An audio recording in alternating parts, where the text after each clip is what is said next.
Avant de commencer, je vous rappelle que vous pouvez écouter cet épisode dans l'application Tumult. Vous pourrez ainsi ajouter des commentaires au fil de l'écoute et lire ceux des autres et les miens. Observer et donner à observer. Ah, ça tu en as parlé il y a pas longtemps. L'épisode est fini alors, salut. Pas tout à fait, Martine. Oui, on évoquait dans l'épisode Un smartphone pour Noël ce besoin et ce comportement mis au jour avec l'arrivée des réseaux sociaux. Le selfie, pratique intimement liée, s'est développé en parallèle. Mais vouloir se montrer n'est pas nouveau. Pensons aux autoportraits qui existent depuis toujours sous diverses formes artistiques et qui étaient déjà présents dès les débuts de la photographie au XIXe siècle. Alors, pourquoi est-on attaché à propager son image ? On pourrait attaquer sous un angle philosophique en disant qu'en se montrant soi-même, on montre les autres et leurs codes pour leur prouver qu'on appartient à leur groupe. Oula, on va éviter, je préférerais l'aspect technologique. Ok, donc on oublie la philo et on va partir sur un cas particulier. Pourquoi les ados sont accros aux selfies ? Ah oui, c'est plus concret ça. Et quels sont les dangers ? Oui, mais attends, pas si vite. Et on n'est pas là pour semer la panique et prévoir une fin du monde due à des selfies qui vont décimer nos ados avant d'avoir pu tranquillement cuire à cause du réchauffement climatique. Tu te moques du réchauffement climatique ? Mais c'est pas notre sujet. Ah bon ? Internet émet 2 fois plus de gaz à effet de serre que le trafic aérien. Allez, c'est bon, je pollue pas plus dans mon canapé que si je pars à New York. Alors en 2019, l'aviation émettait 1,9% des gaz à effet de serre. Ça y est, Martine commence à pirater mon podcast. Internet en comptant tout le matériel, appareil à la maison, centre de données, câbles et tout ça. Je peux en placer une ? 4%. Donc faut arrêter d'acheter tout le temps des smartphones, d'envoyer des photos et de regarder YouTube et Netflix, hein. Voilà, donc maintenant que Martine a plombé l'ambiance, imprimez vos photos et rachetez des DVD. Alors, c'est pas biodégradable. Non, mais le thème d'aujourd'hui, c'est les selfies. Alors pour faire un épisode plus court et qui pollue moins, laisse-moi un peu parler. Vu comme ça. Bon, petite histoire de la photo. Tu commences au daguerréotype, hein. Chut. Avant, une photo était rarement diffusée. Il fallait la développer et elle restait le plus souvent au nombre d'1 ou 2 exemplaires. Puis les appareils photo numériques ont fait leur apparition et ont permis de stocker des centaines de clichés sur son ordinateur sans effort. Et des sites de partage de photos sont rapidement arrivés, suivis de près par Facebook. Il fallait encore brancher l'appareil en USB sur l'ordinateur pour mettre les images en ligne, mais les smartphones se sont rapidement répandus pour permettre une diffusion en un toucher d'index. Quel bonheur de pouvoir montrer instantanément à notre entourage ce que l'on est en train de vivre. Quelle opportunité de devenir célèbre avec cette prise de vue unique. Et c'est d'autant plus amusant en s'ajoutant un museau de chien ou valorisant en se lissant le visage. Le psychiatre Laurent Schmitt appelle ça le bal des égos. Conclusion, on ne peut plus se passer de médiatiser sa vie, et tant pis pour ceux qui attendent autour qu'on ait fini de poster la photo sur les réseaux sociaux et de répondre aux commentaires et likes reçus comme des récompenses. T'es pas parti pour faire l'éloge du selfie. Non, mais bien utilisé, le selfie ne pose pas de problème. S'il n'est pas trop intime, s'il ne risque pas de provoquer des moqueries suivies de cyberharcèlement ou de porter préjudice à quelqu'un d'autre, et s'il n'est pas diffusé au monde entier, mais seulement aux personnes de confiance, en général, ça passe.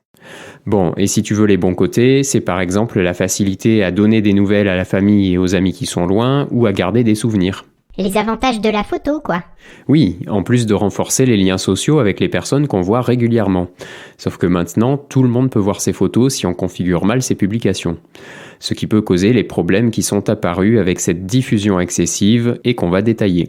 Mais alors pourquoi tu parles de selfie et pas de photo en général ? Parce que c'est le type de photo le plus populaire, puisque c'est celui qui génère le plus de réactions. Et pour être particulièrement reconnu par ses pairs, voire espérer atteindre le succès de ses influenceurs préférés, il faut épater et être inventif. Publier fréquemment tout en se renouvelant, en présentant une histoire et une évolution du personnage. Il faut montrer qu'on a une vie passionnante en présentant tous les lieux où l'on va et toutes les activités pratiquées. Et attends Martine, on parle d'un type de photo particulier qu'est le selfie, mais il existe aussi différents types de selfies. Oula, ça devient une science complexe, je préférais la philosophie. Mais non, tu vas voir, tu connais les dogface ? Non ? Mais si, les gens qui font un bisou sur la photo. Ah Ah oui! Et il y a aussi le drelfie, une photo de toi bourré, le elfie, bien cadré sur tes cheveux, le belfie sur tes fesses, le selfie. Mais tu l'as déjà dit! Non, selfie avec un C, une prise de vue de ta cellulite. Et puis le bookshelfie, le wellfie, le bed selfie, le funeral selfie. Quoi? Qu'est-ce que c'est que ça? Oui, c'est bien ce que tu crains, c'est un selfie avec un mort. Mais c'est des pervers qui font ça! Rassure-toi, c'est pas aussi répandu que le duckface, et de loin. Et puis, il y a bien sûr le nude, une photo nue de la personne à son initiative ou à la demande de quelqu'un d'autre. Au Québec, la fondation Marie-Vincent contre les violences aux enfants relève chez les adolescents que 16% des garçons et 36% des filles ont déjà reçu une demande de photos nues ou à connotation sexuelle d'eux-mêmes. Maintenant, quels sont les différents problèmes que l'on peut rencontrer après la diffusion de l'un de ces types de selfies? Mais j'en sais rien, moi. Bon, l'épisode est fini alors. Protégez vos enfants des pièges du net, salut! Non, mais j'ai des pistes, et on va donner les bonnes adresses à contacter en cas de problème. Et d'ailleurs, tu penseras à les répertorier dans un nouveau mémo. Vous pouvez déjà récupérer mon premier mémo sur les tendances et fréquentations des ados en 2021. Quelles sont leurs applications et réseaux sociaux favoris, les youtubeurs les plus vus et les chaînes éducatives à ne pas manquer. Vous trouverez ce mémo et plein d'autres informations, comme une chaîne YouTube de vulgarisation et d'astuces pour les enfants, sur le site micro-cravate.com. Donc le premier danger est le chantage, et en particulier la sextorsion. On commence par du sexting, ce qui veut dire qu'on partage une photo intime à son ou sa petite amie, en qui on fait confiance, mais avec qui la relation peut se dégrader un jour ou l'autre.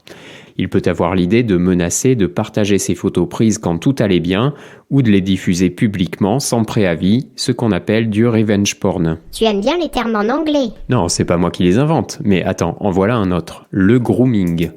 Dans ce cas, c'est un inconnu qui prend contact avec l'enfant ou l'ado, et dont le seul but est d'obtenir quelque chose par chantage ou bien en forçant la confiance. De l'argent, plus de photos ou une rencontre qui risque de mener à un abus sexuel. Cet interlocuteur est souvent un adulte qui parfois se cache derrière une identité d'adolescent. C'est alors, attention, terme français, de la cyberprédation. Ce genre de personne demande généralement que le visage soit visible sur la photo intime. C'est sûr que c'est plus pratique pour du chantage. Tu connais bien le sujet ? Mais non, c'est logique. Et alors, qu'est-ce qu'il faut faire si on est victime de ça ? Et oui, on comprend bien que l'enfant aura du mal à parler de ce problème à ses parents. Alors, vous, les parents, le mieux est de faire de la prévention. D'abord, en demandant à vos enfants de penser à ce qu'il pourrait arriver une fois qu'ils n'ont plus la main sur la photo qu'ils s'apprêtent à partager, comme si elle était publiée dans le journal. Est-ce que n'importe qui peut la voir sans que ça ne puisse lui causer d'ennui ? Est-ce qu'il y a un risque avec cette photo si une personne mal intentionnée tombe dessus ? Et il faut bien leur préciser que même si elle est partagée à une seule personne, elle peut ensuite être redistribuée ou piratée en même temps que son compte. Et rappelez-leur qu'en cas de problème, ils ne doivent pas céder.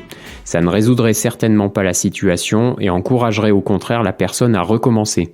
Et deuxième chose à faire, ils peuvent soit vous en parler, super info, oui, laisse-moi finir, soit contacter la ligne d'écoute 3018 qui répond à tout signalement de violence en ligne pour aider la victime. C'est gratuit, anonyme et confidentiel.